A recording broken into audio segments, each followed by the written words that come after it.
Hello, Christopher Brent here, coming to you today with a musical discussion on music in the Catholic Church.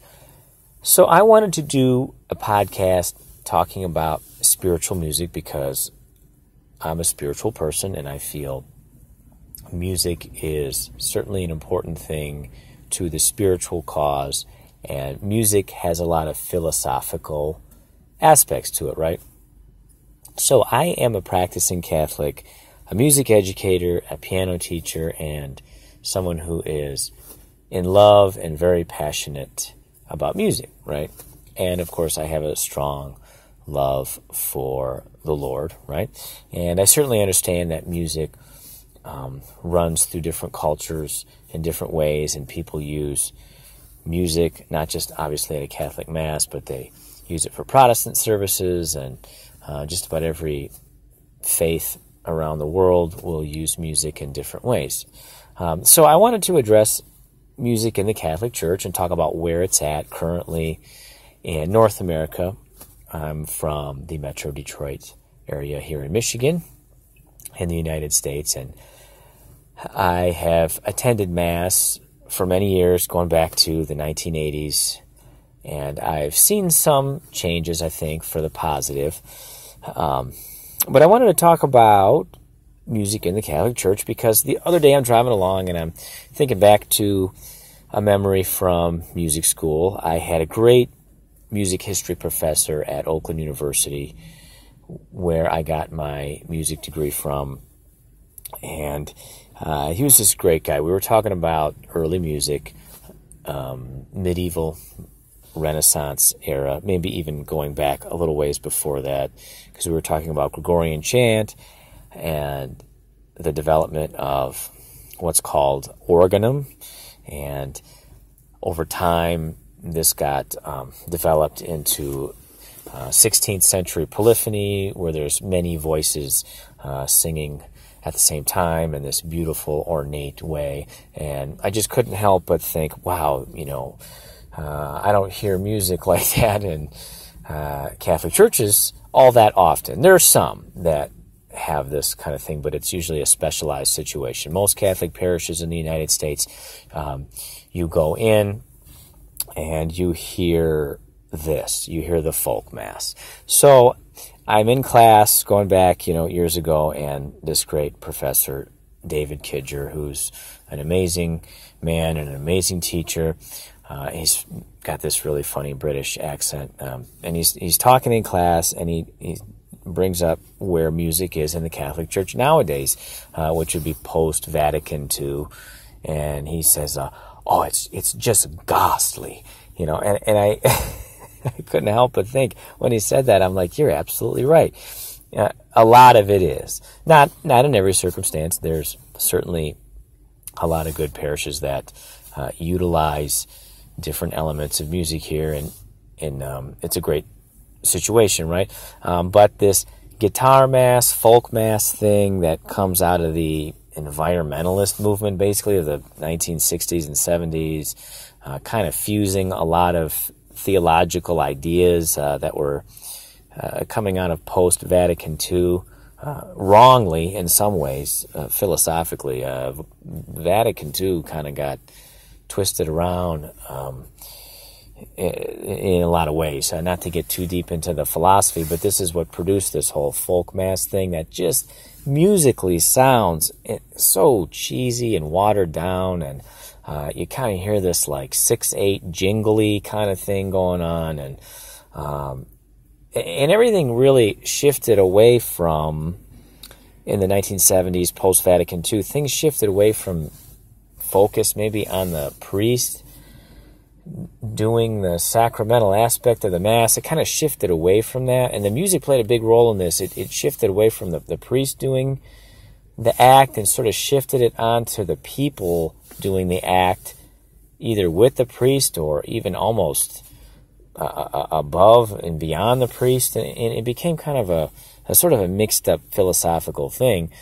So therefore they felt that they had to sort of entertain the people or sort of be one with the people, and they chose to use these folk elements And the problem with it is musically, it just doesn't sound very good. I know that's not all that in depth, but you're limited, right? There's some reverence that has to be given to what's called the Eucharist, which is the idea that the bread becomes the literal flesh of Jesus, right? So it's a very reverent thing. So you can't really go too crazy on the drums or on the guitar like you could in other situations in a Protestant church maybe, or a Baptist church, right? You can really play out, play loud, make lots of really big crescendos because the sermon is driving the service in a different way, so it works effectively that way.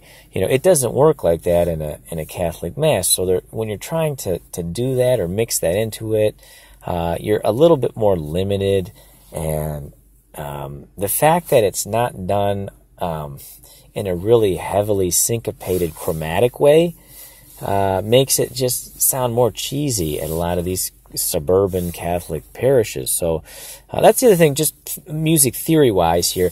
They use very basic chords, really, really, really basic chords, and the jingly aspect is there. So when you're looking at maybe something like gospel music and you're improvising like that, you're looking at blues harmony, a little bit more chromatic, bass lines going on, some extensions and harmonic tension that works really well, and a very soulful African-American thing going on that works really well. It doesn't happen that way with the folk mass and the guitar mass. It doesn't. I don't know if they wanted to kind of go in that direction, but even if they did, you can't because of just the difference in regards to what's actually taking place in a Catholic Mass. So I've seen a little bit of a shift away from that in some areas and some parishes throughout the country, and some more traditional elements are coming into play. A little bit like a resurgence of chant is taking place. Some more priests are trying to chant, even some things in Latin. So there's a nice traditional aspect of things coming back that I think are really important. So that's just my take on the whole thing. I'd like to see the whole 16th century polyphony thing come back again. And it's really amazing. Even go back 1,000 years, if you go back to the time of Hildegard. I mean, just amazing music. Sometimes with a simple plain chant just going on. And when you listen to that, it's beautiful. It really is, from a spiritual perspective and a musical perspective. Here, I'm in the Detroit area, not too far from here, closer to the Ann Arbor area in Michigan. The Dominican sisters have recorded some albums with a musical focus really on more early music and some more recent music, but really done in a traditional element. And it's beautiful, beautiful music. And I would love to see that come back and take over, so to speak. There's so many beautiful settings and wonderful things that have been done with music, and I would love for suburban churches in the cities throughout the United States and the world, really, to hear some of this music. Obviously, just the basic aspect of 16th century polyphony, going back to Josquin de Prez and Palestrina. I mean, I know that's ornate stuff. It's not easy to put on. That's one of the challenges with it. To get people to perform this music is not easy because it's difficult. But there are performers out there, and I've been able to be part of some productions and things like that where I've been part of things like this, and it's beautiful. So that's kind of where things are at. It's like the guitar mass was a big thing in the 70s, 80s, and 90s, and it's kind of still there, but it's kind of shifting away to more traditional elements that are coming back. And I think part of this is a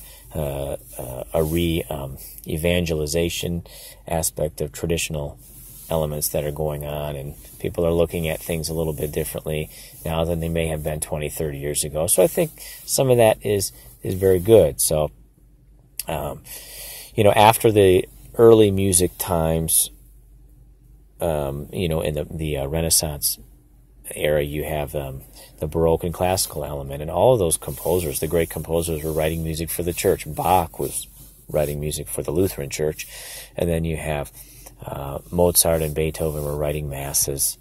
Haydn was as well. So you have all of those great composers writing music for the church, and it's not just good, it's really, really, really good. Mozart masses, the Requiem Mass, there's a standalone Kyrie that Mozart wrote that's just absolutely incredible. It's very high art. So that's really what I would love to see, is that push towards music of the Renaissance, Baroque, and classical period. The Romantic period had some elements come out too, but the Romantic period is more kind of the focus on me, the individual, as opposed to writing music about the church or for the church. In contemporary times, Ervo Pärt is a favorite composer, an Estonian composer who wrote some really eclectic choral music that's just truly incredible. It's very difficult to perform and to get a group together that's capable of doing it, but it's beautiful, beautiful music. So if you're a church director, or a performer, or a arranger, vocalist, that works and performs in a Catholic church, I would just say be open to some of these traditional things, because there might be more people that actually appreciate that or like that.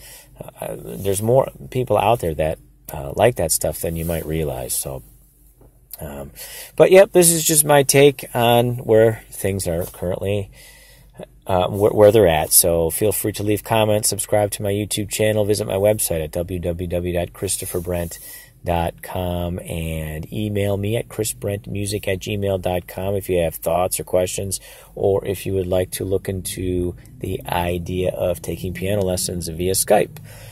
Okay, thank you so much, and have a wonderful day.